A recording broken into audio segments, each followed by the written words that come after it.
Hi, I'm Kelly Swanson, motivational speaker and a comedian, which means I tell you you can do anything, and then I tell you I'm just kidding. But I'm not here today to really make you laugh or inspire you. We'll save that for another day. If I do, it's purely by accident. Today I'm here to talk about my favorite subject, storytelling. It's something that I have been studying, using, and teaching my whole life, the power of story. Now I know what you're thinking. Wow, motivational speaker, I thought she'd be skinnier. Yeah, so did I. You're probably thinking, she's like a cross between Melissa McCarthy and Reba McEntire. Yeah, I get that all the time. And the rest of you are probably thinking, what in the world does storytelling have to do with us? I get that all the time. In fact, I asked myself that same question when a group called me a couple of years ago. And they asked me to speak at their direct sales convention, wanted me to talk about storytelling. And I was so excited because I love salespeople. They're my jam.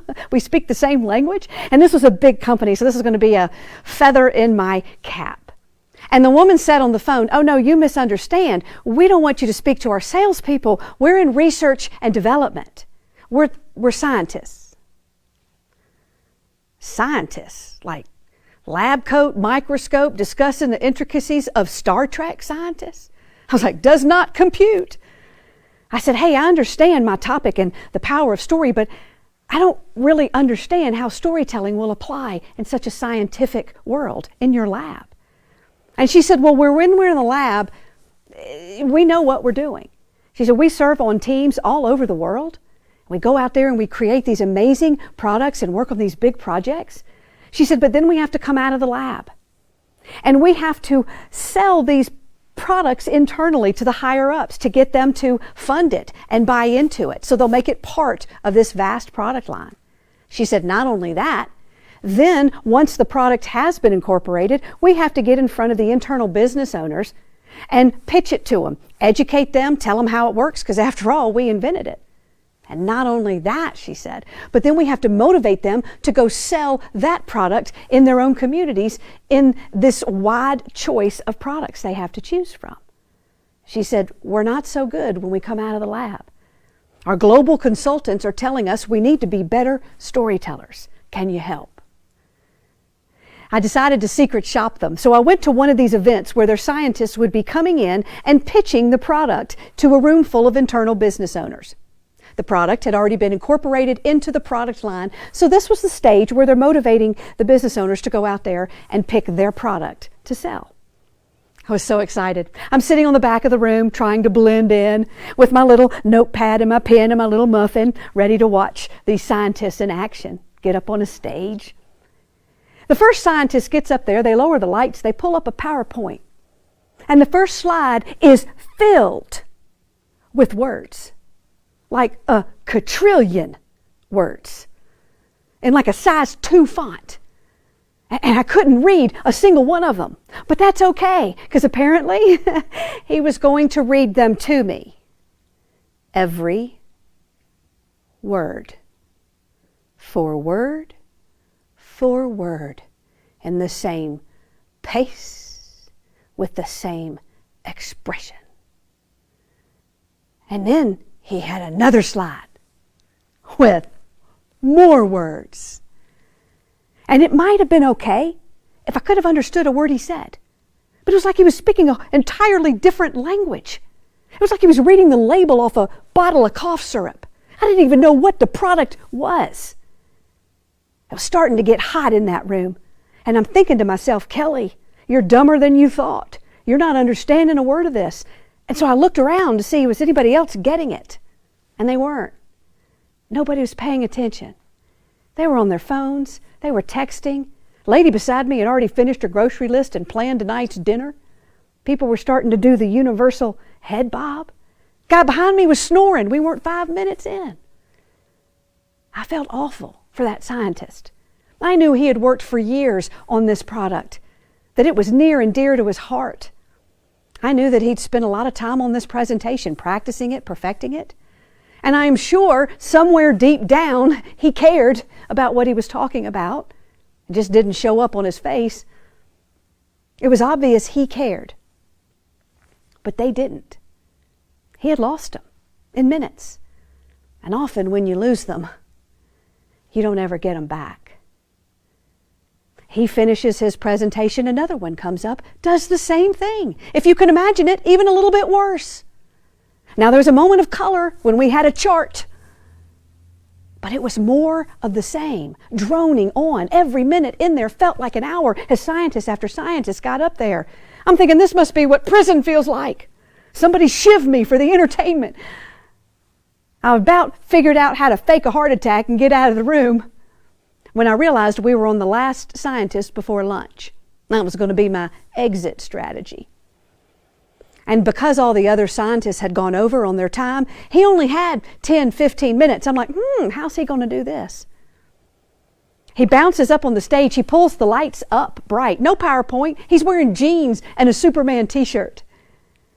He starts with a joke, and everybody laughed. Not because it was funny, because we were desperate.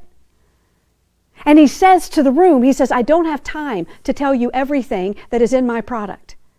He said, so today instead, I would rather tell you why this product means so much to me personally, and why it will mean so much to you personally, and to the people you serve personally. And he began to tell us the story about growing up in China and being a small boy and sitting with his sisters around the table at the holidays while his mother would decorate and prepare. And he said she would arrange this big floral centerpiece that was her pride and joy, a reflection of her and their family. He said, and while my sisters would giggle and gossip, my mother would explain to me the significance of the prominent flower in that centerpiece, the chrysanthemum. She'd say it has a long history in our culture. For its healing properties, it represents nobility and grace. It is the flower, she said, that will bloom when all others are fading. He said, I remembered my mother's hands when she would arrange those flowers. They were perfect, flawless. Looked like the faces on my little sister's china dolls. They were her pride and joy, a reflection of her, and all her friends would always compliment her on them. He said, but after we got older and my mother grew older, she began to get these spots on her hands, these big brown spots. He said they didn't mean anything to us, but to her, they meant everything. They weren't just ugly brown spots. He said to my mother, they were a sign that her life was fleeting, and she stopped arranging flowers.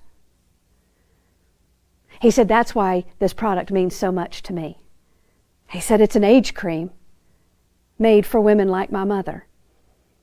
He said, and we've searched all over the world to find just the right organic farms, as you have requested, to make a product out of none other than the healing properties of the chrysanthemum. He said the women in your communities are suffering. They're spending thousands of dollars on products that don't work until now. Ours will work in half the time for half the price. It got rid of my mother's spots in just 3 weeks.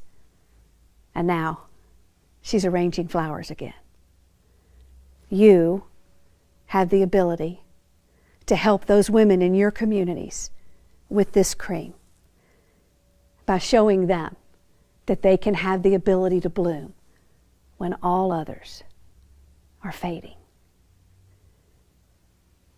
And he walked off the stage, and everybody just sat there. And like that slow 80s clap moment, and some had tears in their eyes. People were thinking about their own mothers. I remember busting through the door at lunch to go find him, pushing people out of the way, getting his card, giving him mine. I was like, I need your cream. I spent hundreds of dollars buying cream for every woman in my family, and some of us don't even have the spots yet.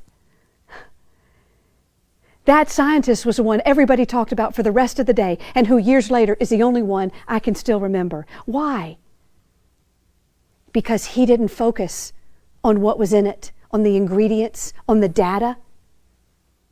He told a story. He put a human face on himself, on his brand, and on the people that he serves. That day, data lost, and story won. And I saw the beautiful place where the two can meet. So what did story allow that scientist to do? 4 things. And not just for that scientist, but for all of us. And not just those of us giving presentations, but any of us who are in a position where we want to persuade or influence somebody else, in business or in life. And all of us, no matter what your job, find ourselves in positions where we want to get other people to do what we want them to do. And story was his secret weapon. The story allowed him to do 4 things. It allowed him to take data to a new place. The first one was from data to understanding. We all have information somebody wants. And many of us think, give them the information. They've got the facts, job well done. No, job not well done. Just because they have the facts and the information doesn't mean they understand it. And if there's one pattern I have seen in left-brained people, in IT people, financial planners, insurance, academia, higher intellect people, it's that they often tend to speak an entirely different language than the people on the other side. Story allows you to wrap your data in a context and a language they can understand.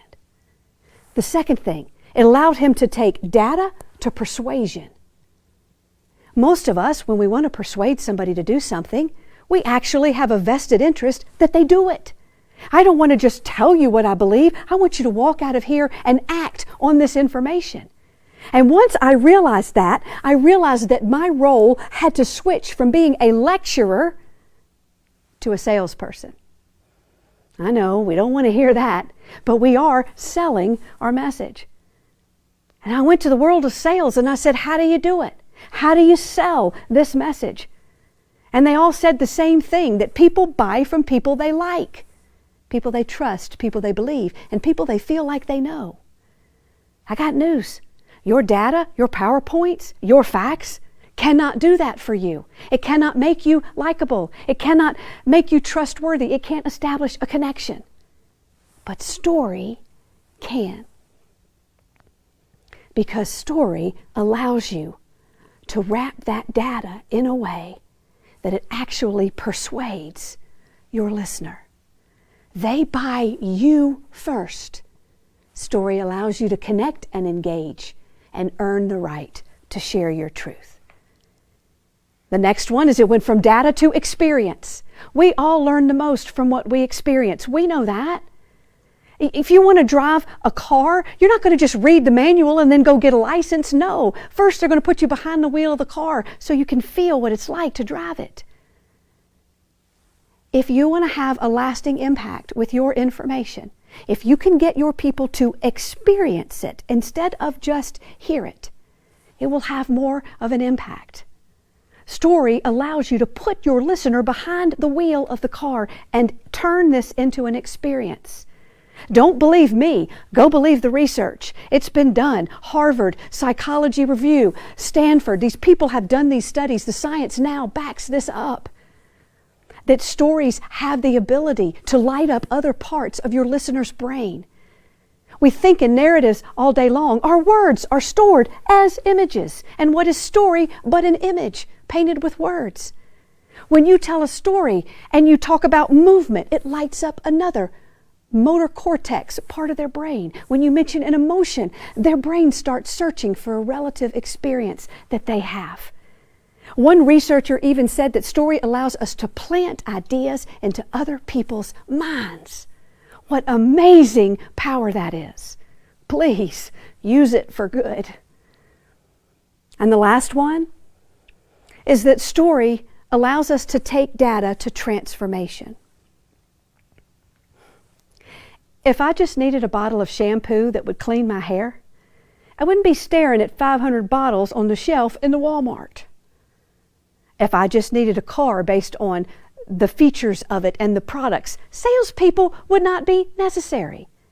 They know this because they know we don't buy the pieces of the car. We don't buy the ingredients in the shampoo. We don't even buy what you're selling. We buy the transformation it brings into our own lives.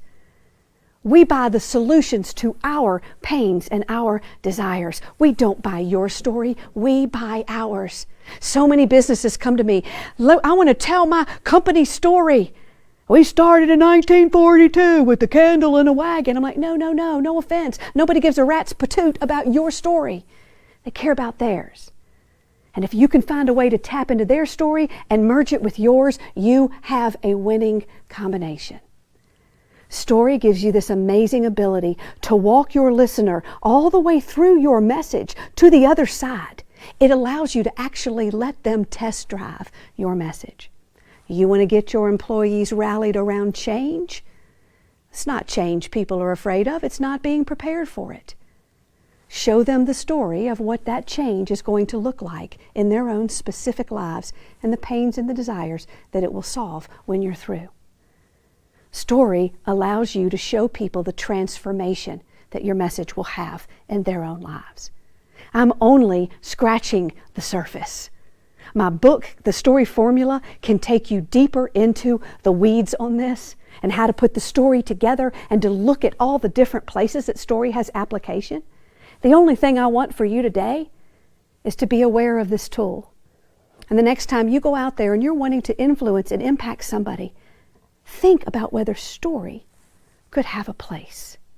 How you can put a human face on yourself, on the brand, and on your customer. That is the beautiful illustration of how the art of story meets the business of persuasion.